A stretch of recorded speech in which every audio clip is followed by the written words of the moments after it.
Congratulations, Sony. You did it. You made a comic book film worse than Morbius. Congratulations. Uh, Madam Web is a 2024 comic book superhero film that is such a massive misstep for Sony and for the superhero genre in general that the only headlines that the film is getting right now is related to its massive box office and critical failure, or guys who get kicked out of screenings of the movie for pleasuring themselves to Sydney Sweeney. And you know what? At least that guy probably got some enjoyment out of the movie. I would say he's probably one of the only few people who actually got any shred of genuine enjoyment out of Madam Web. Because I sure as hell didn't. Madam Web, if you ask me, is not only a surefire contender for the worst film of 2024, it is also, in my opinion, a contender for one of the worst comic book superhero films ever made. I said that about Morbius, and I still stand by that. I think Morbius is still one of the worst out there, but this manages to be even more incompetent and even more pathetic. It's directed by a first-time director in S.J. Clarkson, and I'm gonna be not as harsh here when it comes to criticizing this director. I don't think she did that bad of a job directing this movie. Yeah, at times it looks like a glorified fan film, and that's definitely something that is an extension of the fact that she hasn't really directed a feature film before, but she has a lot of experience directing television and streaming shows.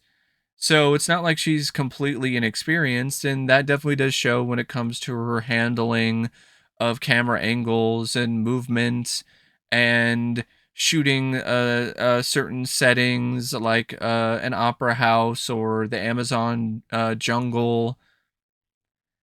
It's a movie that, yeah, it's not gonna dazzle you with the visuals, but it's not a bad looking film. And I think there's a lot of criticism that's being levied against this director, and I don't think she necessarily deserves it because it's not her fault that the actor playing Ezekiel has numerous scenes where it seems like the dialogue isn't matching uh, the given scene.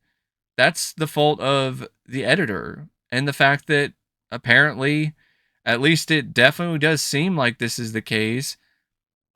There was a lot of dubbing done in post production with ADR when it comes to Ezekiel and the scenes featuring that character. So if that's the case, there's only so much a director can do when it comes to dealing with something like that. So I don't really feel the director is to blame for that, and I don't feel the director is necessarily to blame for the wonky shots here and there, because a lot of it I think is made to look worse than it actually is because of the genuinely awful editing.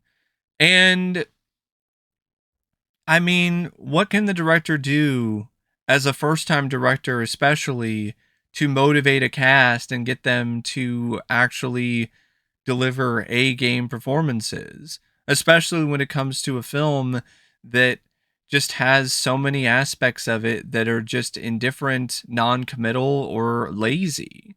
It's one of those kind of poison pill projects for any sort of director. You're damned if you do, you're damned if you don't, because if you don't take the job, then you're going to get this reputation as being somebody who doesn't want to work for the company line and so on and so forth. But if you do the film and the film is a massive financial failure and people hate it, then you honestly might derail your directing career before it even has a chance to remotely take off.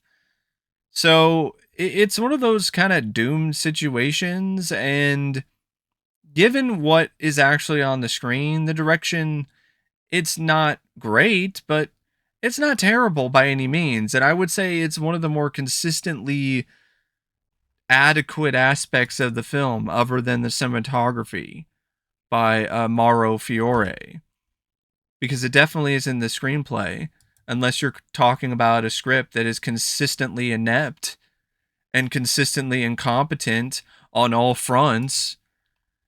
This screenplay is something else. I cannot believe that there are this many writers associated with this fucking shit. I mean, Matt Sazama, Burke Sharpless, Claire Parker, and S.J. Clarkson. Oh, S.J. Clarkson also wrote part of the film too? Ooh, okay, all right. I guess I'm not gonna be totally lenient on SJ then, because apparently she had a hand in this script. This screenplay is one of the most incompetent, inept, and lazy scripts I have honestly been disgraced with in a long time. This script is so bad at being a comic book and superhero film that the writers of Fan Four Stick deserve an apology. I'm serious. They deserve an apology because, yeah, that was an origin story, but at least there was an attempt to try to do something different with the take on the characters, the body horror elements, and you still saw the Fantastic Four get their powers within the time frame of the movie. Other than Madam Web getting a loose grasp of her mind abilities in the climax of this movie, you don't even get that, because the teenagers who grow up to become these Spider Women, you never see them get their powers. You don't know how they get their powers. And the only time you see them in costume doing anything is in visions from either the bad guy or the lead hero in Madam Web. And all of it happens in the future. And in one particular instance, it's insinuated that it never happened in the first place. So,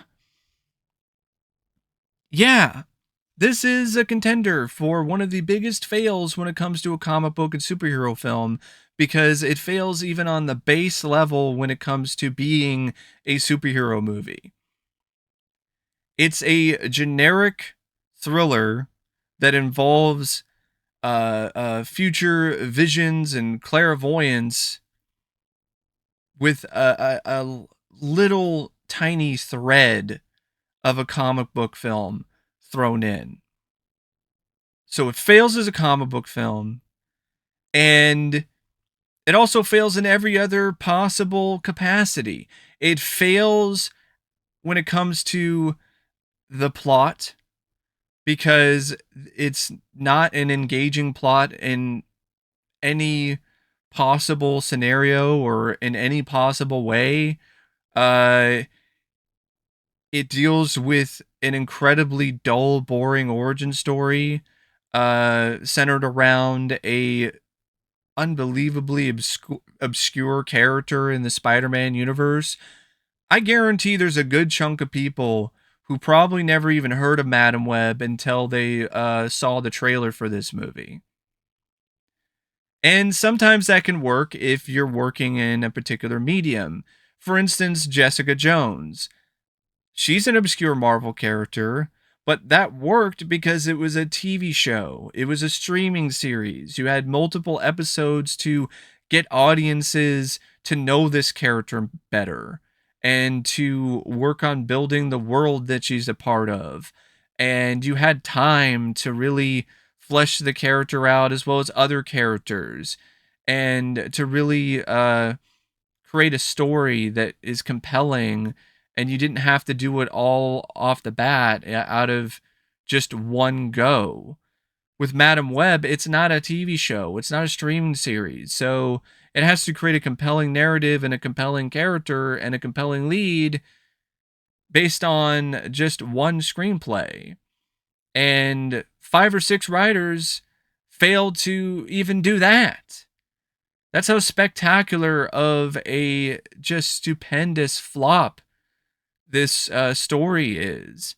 It does a terrible job creating a plot that you actually are invested in, because a good chunk of it is centered around the survival of 3 characters who are written in ways that make them incredibly unlikable and annoying.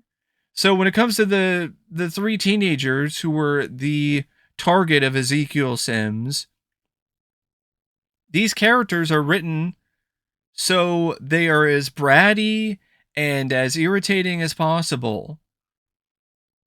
I don't know if it was on purpose. I don't know if it was an attempt to try to make them authentic teenagers. I don't know what it was, but it was just a mistake and a massive misstep when it comes to storytelling, because it just makes any scene involving these characters just boring, because you don't have any real emotional connection to it, other than you just want them off the screen because you are just sick and tired of being trapped with the Nickelodeon or Disney Channel twats. Now, it's not any better when it comes to Madam Web's story, because what is her storyline? What is her arc? She's a bitchy paramedic who doesn't want to take a gift from a kid, and is just written in the most smug and just unlikable fashion possible. She has a near-death experience, then all of a sudden starts having clairvoyant visions. There's this attempt to try to make her sympathetic because of the fact that she's a woman who lived in the foster system for most of her life and never had a mother or a real father. Her mother died in childbirth. But it even drops the ball with that, because it tries to make it seem like she holds resentment towards her mother because she thinks her mother never cared for her and never wanted her. And it's based on her, I guess, having super memory powers out of nowhere, because it's this one scene where her mother's in the Amazon trying to find this spider that's supposed to have this miraculous ability to maybe cure diseases, and she's distracted by her baby kicking, and she says something along the lines of "not now." And I guess somehow Cassandra Webb, when she was still in her mother's womb, remembered that. And that's the crux of this drama and this strife that she has, that she ultimately overcomes later on in the story. And it's not earned. It doesn't work. And it's just like so many other elements and parts of the script that are just really weak strands of a web that's just left there to blow away in the wind. It has no structural integrity. It's the kind of spider web that's so old that all it would take is just one little flick and it would just completely dissipate. This is evident as well when it comes to how the villain, Ezekiel Sims, is written. His whole thing is that he's trying to survive. He's having these visions of these spider women, these 3 spider women that ultimately kill him in the future. He finds a way to seduce this member of the CIA or the FBI who has access to this super secret technology that is able to track anyone anywhere with security camera footage and state of the art computer technology. But this is supposedly a story that takes place in 2003. But this guy is working with tech that clearly is something that is more likely to exist now than it would in 2003. But that's just one little flaw out of many. Because this whole stuff with Ezekiel Sims, it's all about this future thing. He's trying to stop this future from happening, where he gets killed and defeated by these 3 Spider Women. But as you find out later on in the film, that vision was fake. It was never really his actual fate after all. His real fate was that he was going to get defeated and killed by the Pepsi Cola sign. Specifically, the P in the Pepsi Cola sign. And of course, Madam Web. Because, Cassandra says a line where they were never your fate, I was.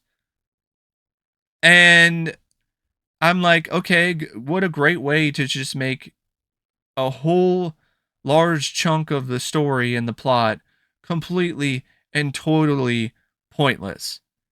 I mean, just completely undermines everything. It's like, oh, well, that wasn't real. That never happened. It was just some fake vision. And if that isn't bad enough, just the way that these writers write Ezekiel, it makes him not feel like a real threat. He's got these powers. He can climb walls. He has a deft touch. And other than the one scene with the FBI agent or the CIA member who dies of the deft touch, any other time when you see this guy, he's getting outsmarted and easily thwarted by Cassandra and a bunch of teenagers. He's getting hit by cars. He's just getting one-upped constantly. And then when you get to the finale with the warehouse and the fireworks going off and the explosions, he gets stopped by a Pepsi Cola sign. The guy gets defeated by Pepsi. And you're just like, what a pussy. Like, what a weak villain. He's not even a low-rent villain when it comes to the way that he's written here. He's a no-rent villain. Like, no level. 0 level. Not even low level. 0 level villain. Because it's not like the stakes are that high if he gets defeated or not. It's not like he really matters that much in the scope of things. His whole thing is he's trying to prevent his future demise from happening, and it happens anyway, but just in a completely different way, and in a way that's infinitely more pathetic. So the villain sucks, and then the other characters aren't any better. The way that the teenagers are written, they're annoying and they're irritating, and they try to provide some charm with them, but the way that they're written, they come across as idiotic at times. They're not listening to advice, and they just are really frustrating characters to deal with and essentially babysit throughout the movie. And then Cassandra, she's also poorly written and poorly developed. I don't care about the mystery of what happened to her mom. It wasn't much of a mystery at all to begin with. And when you try to make her quirky, it's just cringe. And that's another aspect of this script that's really bad, is its attempts to be funny. When it tries to be funny, it's just a total level of cringe that is meltdown levels. Like, we're talking Chernobyl levels of cringe. Like the scene where she tries to climb a wall. And that's honestly a sequence that represents the entirety of this film to me. It's just Dakota Johnson trying and failing to climb a wall. But seriously, yeah, it is. It's just so much cringe. It just bad attempts at comedy that just fall flat and don't ever work. And just the bare minimum of a plot and a storyline. The Peruvian spider people, you get the gist that they got their powers because of this spider. Okay, all right. But that's really about it. You get like the bare minimum and just a lot of vague stuff involving who they are and why they are spider people. And it seems like the powers just manifest themselves however they want to. Because for whatever reason, Cassandra doesn't have the other abilities that they do, or Ezekiel has. She just has these mind powers. And I'm like, why doesn't she have the other powers? The spider's venom is in her veins too. Is it because she wasn't the one that was bit by the spider? It was her mother when her mother was trying to give birth to her? But that doesn't make any sense. Like, it seems like it's just the spider bite itself, and the venom of the spider gives you these powers. So why does she just have mind powers and doesn't have any of the other abilities?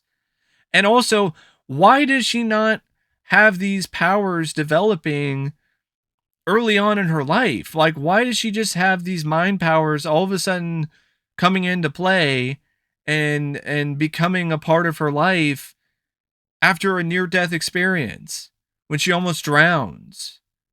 It's like, oh, hey, we need to have her start to show that she has some powers now, because it's a superhero movie and somebody's got to have some powers, because none of the other teenagers have powers yet, and they never do. So, okay, I guess now she has powers. She doesn't quite know what they are. She thinks there's something wrong with her. And by the end of the movie, she gets in full control of them. But then also loses her eyesight because, it's Madam Web. It's an origin story, because Madam Web in the comics was blind. But Madam Web in the comics was also paralyzed and had a serious disease, which kept her in this kind of wheelchair apparatus of sorts.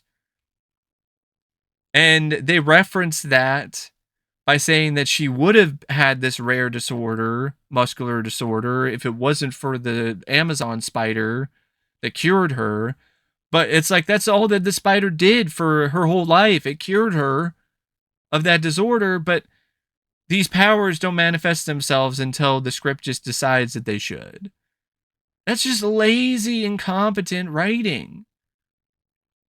And it's crazy to me that the same writers from Morbius were brought back for this shit.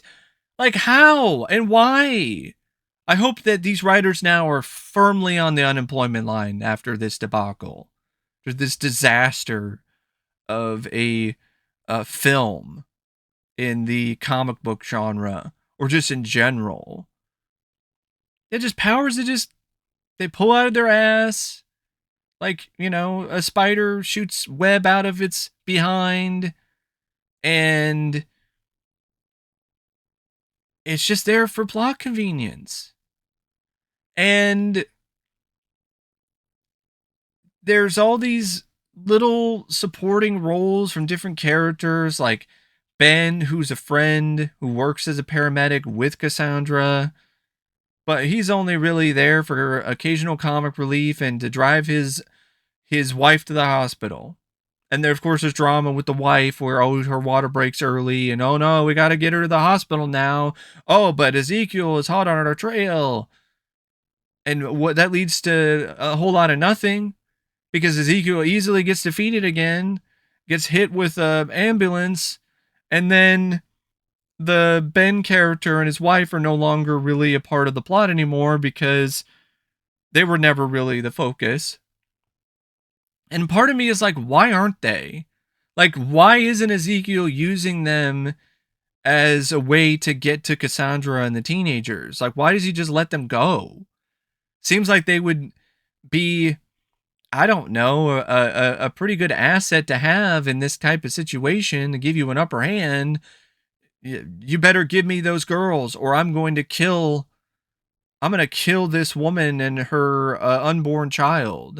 And I'm going to kill your best friend. Seems like they actually, like Ben and his wife, they had more of a legit connection to Cassandra than the three teenagers did. But, that's competent writing, and you don't have any of that when it comes to this script. So it's a fail when it comes to the plot. It's a fail when it comes to the superhero or comic book elements of it because they're barely even there.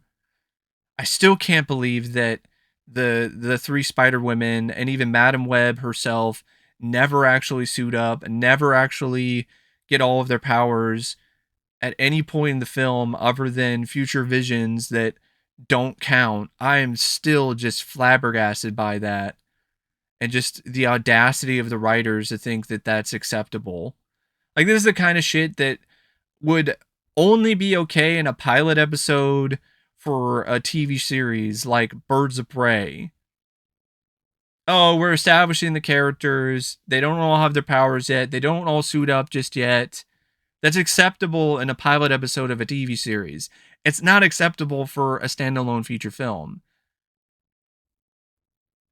And it's not necessarily like fully accurate that, if they were in the film more, that the movie would be good. I think it still would suck. It would still be absolutely horrendous, but at least you're still giving whatever fan base that you're trying to appeal to, at least you're giving them what they are asking for. By doing things the way that they do, they don't even give them what they want. They just give them the middle finger, which is insulting. And I was just stunned. I'm still stunned by just how bad this script is on every possible level. Plot, character, development, creating likable and engaging characters so then you actually have an exciting or fun film to watch. An incredibly weak villain whose motivation is just self-preservation, and it doesn't really uh, uh doesn't really add up to anything in the end, because the way that he's portrayed, it doesn't seem like he could defend himself at all. The only times he ever looks like he's competent or a threat are in visions that Madam Web has that never come to be. And then it's been these visions and this thriller stuff, it just becomes a really lame, even more boring and dull, forgettable version of Next with Nicolas Cage. So yeah, this script is just ass. It really is. It's like the desiccated corpse of a spider that's just left behind and just hanging by a thread on an old dusty web. The cast, not much better. Dakota Johnson as Cassandra Webb. It is one of the most non-committal and indifferent and half-assed performances I've seen in a long time. You can almost see her roll her eyes during scenes. You can see her totally and completely not give a fuck when it comes to her line delivery, and just have absolutely no passion at all for the film that she's making. And you can see it in the interviews. She feels like she was sold a false bill of goods, and that showed up in her performance. And in some ways, I can't blame her, because she was. The script was rewritten considerably once she signed on and they started shooting it, and it was not what she signed on to do. So it's understandably a situation where she's like, fuck this, just give me my paycheck. I mean, she fired her agent after the trailer dropped. And if you just look, seriously, watch the interviews. Watch the publicity interviews that she did for this movie. She just wants to say a couple scripted lines about the film and about the themes and then go home. She doesn't care. And honestly, no one else does, other than maybe a couple performers, and they're not any of the lead performers. They're not any of the lead actors or actresses. I mean, the actresses who play the teenage versions of these Spider Women, they aren't any better than Dakota Johnson. Sydney Sweeney, Isabela Merced, and Celeste O'Connor, like, they are all just sleepwalking through their roles here, just giving the bare minimum at most. None of them have any real chemistry with one another. The entire group doesn't have any chemistry, especially like scenes between Dakota Johnson and these three is really painful to sit through because there's no chemistry to be found. I mean, there's not even like a ghost or a facsimile of chemistry. There's nothing. And the lead bad guy, Tahar Rahim, as Ezekiel Sims, who I like to call Walmart brand Adam Driver. Yeah, you can't afford Adam Driver for this, but you can get this guy. He's affordable.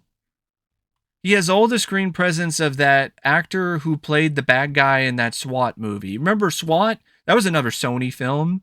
Remember that movie? Remember the guy who played the villain in that? That's this guy.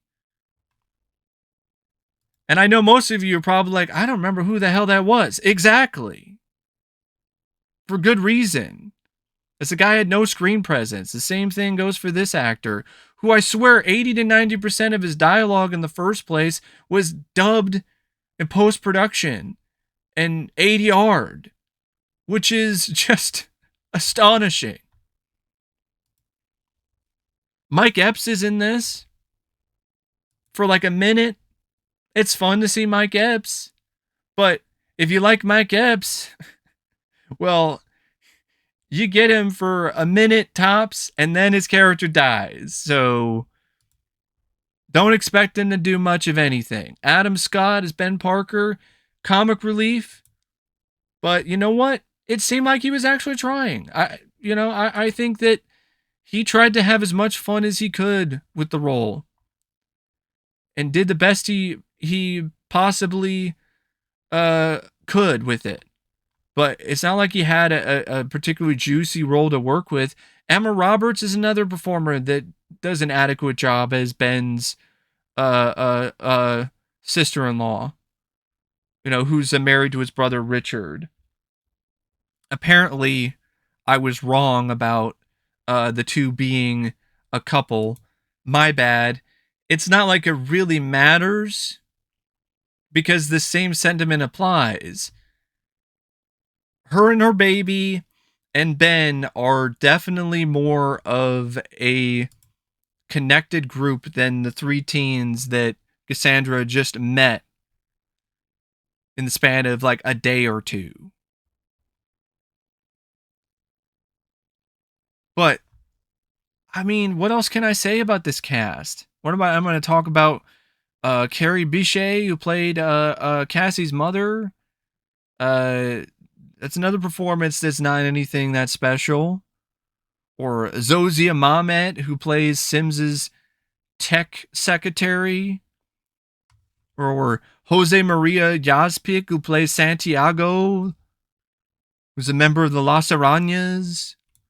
He's one of the Peruvian spider people. So yeah, the cast is also not anything remotely impressive. And it adds to just how tedious and boring and dull and hard to watch this movie is, because you're just seeing so many members of this cast just being nonplussed, non-committal, not giving a fuck, not wanting to be there. I mean, that's why I use the publicity photo of Sydney Sweeney, where she's just standing there with this look on her face, like she's just fed up, she's done, she just wants to take her paycheck and leave. It's the kind of thing where she's like, oh God, like, this movie is a bomb.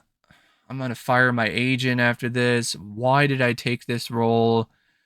When am I gonna be done filming my scenes? Can I just go? Can I leave? I don't want to do this movie anymore. Like that's exactly what you get. Just the dismay, the annoyance. That's what you get when it comes to these performances.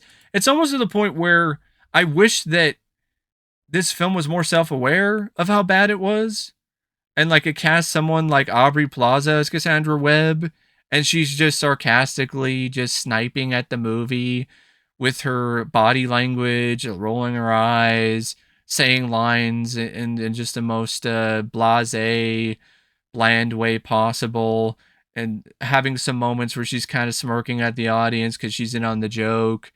Like that almost would have been a better idea. Like at least it would make it something kind of unique. If it's gonna be a standalone film anyway, why not just, you know, go for broke? Like take a risk and make a movie that is self-aware and knows that it's a bad Sony Spider-Man spin-off.